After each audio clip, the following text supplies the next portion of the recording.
وانا عندي سؤال مش عارفه ارتبه قوي، بس يعني حاجه مش عارفه ازاي اثبتها بالنسبه للفوريال. دلوقتي في من ضمن الفاريبل اللي احنا بنسلم زي التكست للديفلوبر. فالتكست مثلا لو انا هعمل هيدنج 1 فمحتاجه اعرف فيه 4 حاجات. محتاجه اعرف النوع، نوع التكست ايه، الفونت سايز بتاعه ايه، الويت بتاعه قد ايه، اللاين هايت بتاعه ايه. فكل واحد من ده هعمل له زي فاريبل خاص بيه واربطها بفاريبل واحد بس. وهل الفاريبل ده انا اقدر مثلا استخدمه في بيتش ان هو بولد، وبيتش التانية يبقى ريجولار عادي؟ ده عادي بالنسبه للديفلوبر لان هو متعرف عنده اللي هو بولد. عادي ممكن يبقى ريجولار في النص. بصي، انا هخليك انت تجاوبي. حلو، خلينا ناخد حاجه واحده في التايبوجرافي. انت كنت تقصدي بكلمه التكست اللي هي التايبوجرافي. ماشي، ناخد مثلا الهيدنج 1 بتاع التايبوجرافي اللي هو اكبر عنوان. ماشي، اكبر تكست لاير عندنا في البيج. انت عشان تعملي على فكره هي بتتكون من ايه؟ من فونت فاميلي ايوه، وويت ولاين وسايز. حلو. بتتكون من الفونت فاميلي، الفونت ويت، والفونت لاين هايت، والفونت سايز. صح؟ مظبوط. ايوه، حد عايز يزود على الحاجات دي كمان؟ حد عايز يزود؟ فونت كولر بقى. ماشي، والفونت كلر. مين تاني؟ الاينمنت. الالاينمنت، بس ما عندناش اوبشن يتحكم في الالاينمنت لسه للاسف، ولا في كونسول بلجن، ولا في فيجما فاريبلز. بس مين تاني عايز يزود؟ احنا قلنا الفونت فاميلي، الفونت ويت، الفونت سايز، الفونت لاين هايت. ما قلنا اللاين هايت يا شيماء. والكلر ايه تاني؟ الليتل لا، الماكسيمم والمينيمم ويتس والماكسيمم والمينيمم هايت. لا، التايبوجرافي ما فيهاش ماكسيمم ومينيمم ويتس وهايت. دي بتبقى للفريم اللي ماسكها او للديف اللي ماسكها. لكن زي ما هيثم قال، الليتر سبيسنج. الليتر سبيسنج المسافات ما بين الحروف، والباراجراف سبيسنج المسافات ما بين الحاجات دي. طبعا مش شرط ان احنا نعمل كل دول. الاساس زي ما كانت موجه بتقول، فونت فاميلي، فونت سايز، فونت ويت، فونت لاين هايت. طبعا كل واحده من دول يا موجه ليها فاريبل لوحدها. كل واحده من دول تمام. ليها فاريبل لوحدها. يا اما بنيجي على اللاير تكست لاير دي نربطها بشويه الفاريبلز دي، او بنروح نعمل فيجما ستايل للتايبوجرافي. الفيجما ستايل بنقدر نتحكم في الحاجات دي، فنيجي جوه كل واحده نربطها بالفاريبل بتاعها. وساعتها اي تكست لاير عندي انا بربطها بالفيجما ستايل على طول، فبختار اختيار واحد فبتيجي بالفاريبلز بتاعها. او بنعمل ايه؟ كومبوننت. بس انا بقى سؤال بقى، انتوا اللي بتجيبوا لنفسكم. انا بحب الاسئله الجميله وانتوا اللي بتجيبوا لنفسكم. اعمل لكم شير سكرين، اسالكم سؤال ادفانسد. ايه الفرق وانا بعمل تايبوجرافي؟ هستخدم فيجما ستايلز، ولا استخدم فيجما فاريبلز، ولا استخدم كومبوننت، ولا استخدم ميكس ما بينهم؟ الاول، في كام واحد عارف الفرق؟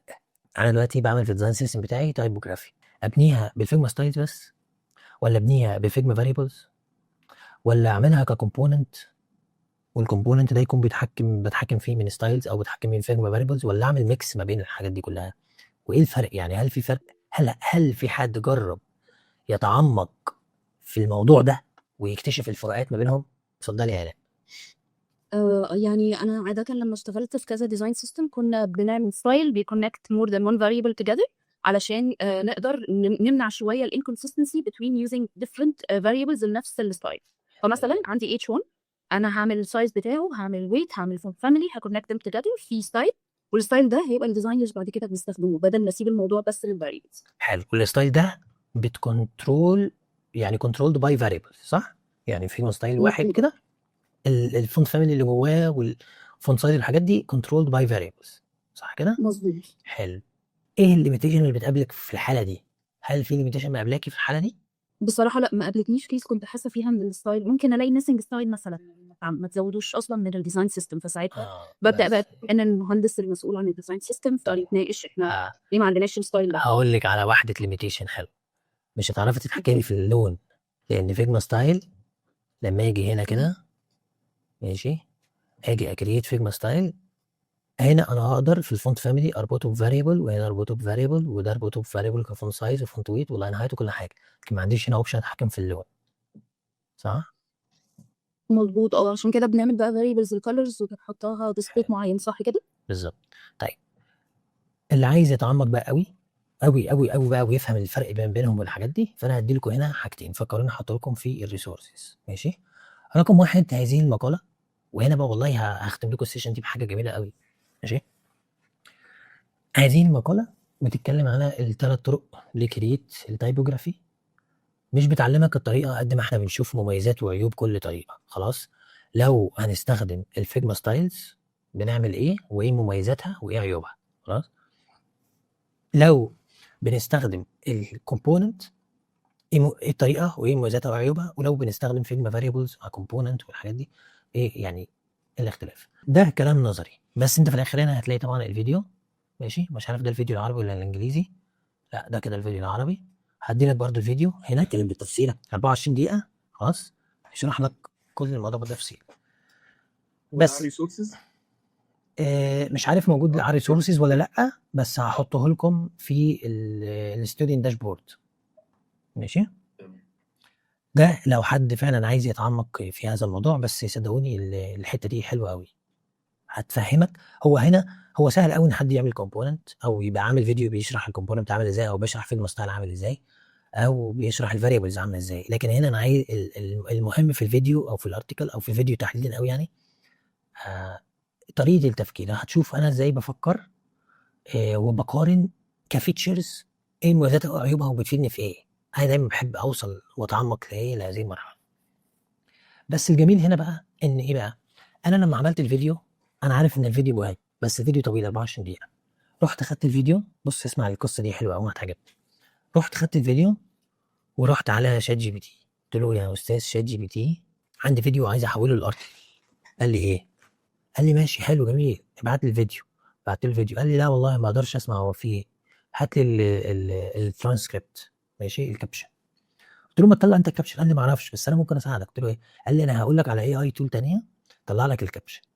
اداني اللينك فتحتها حطيت اليو ار ال جنريت طلع لي الكابشن. انا عندي الكابشن اصلا بس انا ببقى عايز اشوف يعني ايه الاوبشنز اللي عندي اللي ممكن استخدمها. اداني الكابشن خدته كوبي قمت رايح عامله بيست في شات جي بي تي فطلع لي الارتكل اللي هبعت لكم اللينك بتاعها. لما جيت اقراها انا شخصيا استفدت، يعني انا اللي عامل الفيديو بس لما قريت الارتكل اللي هو طلعها من الفيديو انا استفدت. طريقه الكتابه جميله، شرح المعلومات بشكل ممكن يكون احلى، نظمها، حط الخطوات باختصار، وقام مديني مميزات وعيوب كل واحده. انا يعتبر شبه قلت نفس المعلومات بس مش منظمه كده. فاحيانا لما بلاقي فيديو عاجبني وفيديو طويل وعايز اذاكره وما عنديش وقت بعمل نفس الموضوع، بروح اجيب الكابشن بتاعه، اروح ادور على اي حاجه تجيب لي الكابشن بتاعه، اديها لي اقول له اديني ملخص اديني ارتكل. اما بقول له كمان اديني ارتكل احيانا بيديني احلى من لما اقول له اديني ملخص. فبلاقي نفسي فيديو مثلا ساعتين ممكن اكون ذاكرته في 5 دقائق او في 10 دقائق بهذه الطريقه، بختصر على نفسي كتير. اكتشفت كمان بقى ان في اي تولز يعني مخصصه في التلخيص، بتدي لك كمان الهايلايتس ويقول لك خد يعني كانه بيقصص لك الفيديو كده لحتت صغيره، فيقول لك في الدقيقه او ربع دي حته مهمه قال فيها 1 2 3 وتكليك تسمع. فاهم يعني كان واحد كده لخصها لك وقصصها لك وقال لك دي الخلاصه دي الخلاصه دي الحته. فاهم قصدي؟ فلقيت ان في اي تول كده يعني بتارجت الطلبه بشكل كبير، خدت بالكم. فدي من الحاجات بصراحه اللي هي قلت يلا اقولها لكم نستفاد نفتكرها مع بعض.